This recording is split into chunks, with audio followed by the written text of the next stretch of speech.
Baik, Assalamualaikum warahmatullahi wabarakatuh.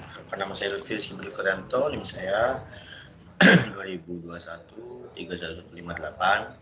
Saya dari jurusan Informatika ITPLN.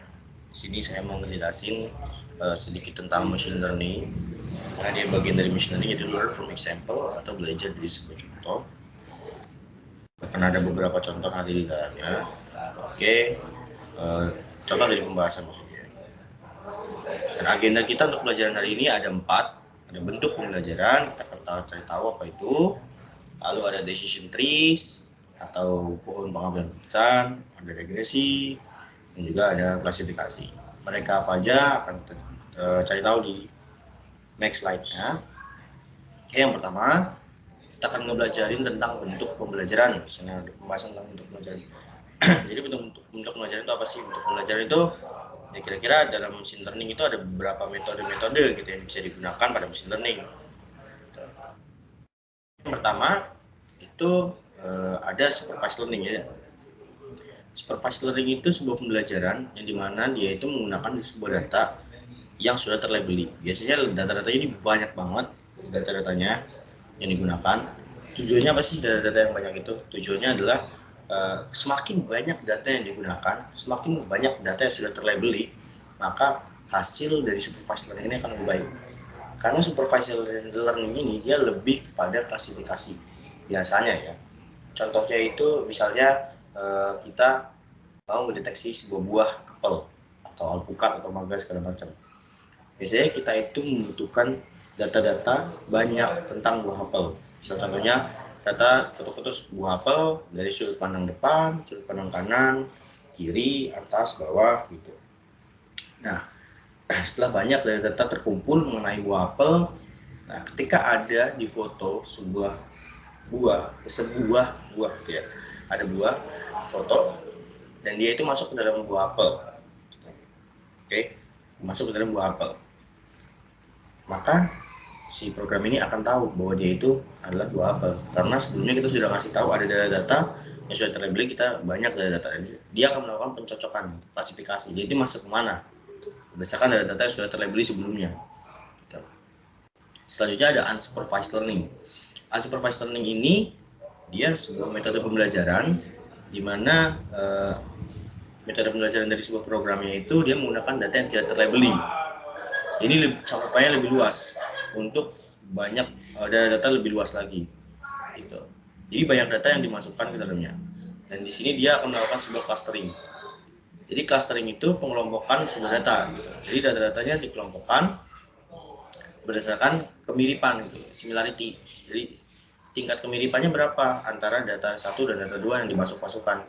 Contohnya misalnya ada A, B, C, D dan 1, 2, 3, 4. Maka yang angka akan disimilarisasikan, yang huruf akan disimilarisasikan dengan sebuah parameter-parameter tertentu gitu.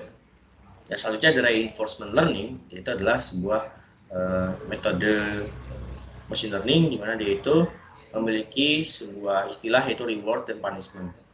Ini mungkin akan lebih kepada sebuah robot gitu ya. Akan lebih kepada sebuah robot di mana dia ini adaptif. Jadi kita ambil contoh misalnya pada sebuah permainan catur.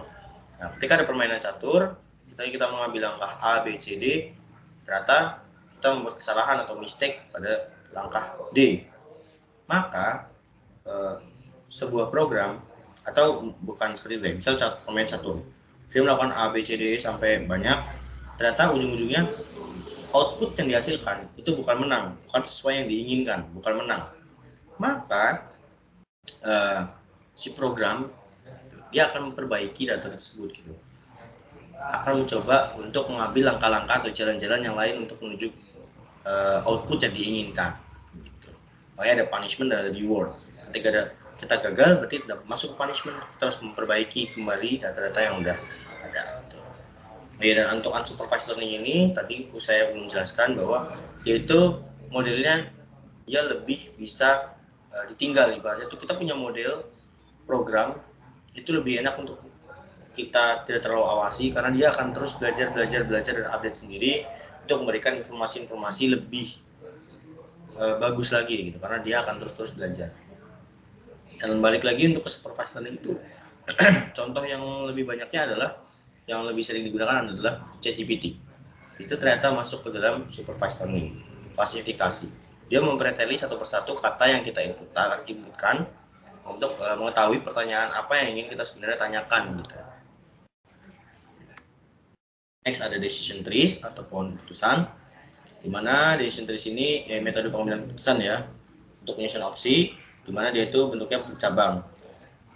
Ini kalau nggak secara mungkin secara codingan juga sama, ataupun nggak secara codingan itu bisa digunakan juga pada kehidupan sehari-hari gitu, bisa juga. Tapi di sini contohnya pada sebuah perusahaan untuk mengambil keputusan, dan dengan menggunakan beberapa data sebagai tolak ukur seperti data keuangan, perhitungan waktu, faktor eksternal yang berpengaruh, dan masih banyak lainnya. Ini ada contoh dari decision trees atau pohon pengambilan keputusan, di mana kita lihat dulu dari merek. Di sini contohnya itu adalah buah coklat. Misal ada coklat. Misal ada coklat mereknya Toblerone, maka tidak dimakan keputusannya. Nah, tapi kalau dia mereknya Silver Queen, maka dia akan masuk ke dalam percabangan yang lain. Dari warna, dilihat apakah warnanya putih atau warna kuning. Kalau warnanya putih, maka dia tidak akan dimakan. Tapi kalau warnanya kuning, maka dia akan outputnya adalah dimakan. Inilah contoh paling sederhana dari sebuah decision tree. Tapi decision tree itu nanti wujudnya bisa mungkin lebih banyak cabang-cabang lagi. Nah, ini contoh paling sederhananya aja.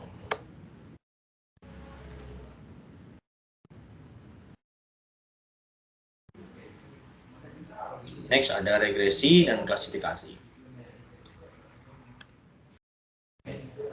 Regresi itu sebuah langkah untuk memprediksi nilai dari suatu variabel kontinu atau yang berkelanjutan ya, yang diberikan berdasarkan nilai dari variabel yang lain dengan mengasumsikan sebuah model ketergantungan linear atau non-linear. Metode ini masuk ke dalam supervised learning. Nah, oke, mungkin untuk yang bawahnya nggak usah saya jelaskan, nggak usah saya baca.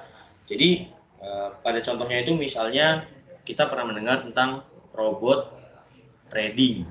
Jadi robot trading itu dia mengambil banyak variabel-variabel ataupun faktor-faktor yang bisa dijadikan sebuah perhitungan regresi, itu pengambilan keputusan. Apakah kita harus nge-buy atau kita harus sell? Itu harus dihitung. Data-datanya dari mana? Ya dari variabel-variabel yang mungkin bagi programnya adalah bersangkutan. Gitu. Lanjut klasifikasi. Klasifikasi itu adalah menentukan sebuah record data baru ke salah satu dari beberapa kategori atau kelas. Tadi ya tentang mungkin ada buah apel, buah mangga, alpukat, gitu, yang telah didefinisikan sebelumnya. Ini masuk ke dalam metode supervised learning. Tadi ya. Nah, di sini contohnya itu kalau di PPT yaitu misalnya adalah sebuah pendapatan, ada target kelas atau label sebuah pendapatan. Maka digunakan nilai nominal atau kategorikal seperti pendapatan besar, menengah, kecil. Maksudnya gini, contoh program simpelnya ketika ada inputan sebuah pendapatan, misalnya 10 juta, 12 juta, segala macam. Nah, dia akan melakukan klasifikasi. Ini akan masuk ke dalam kelas atau label yang mana?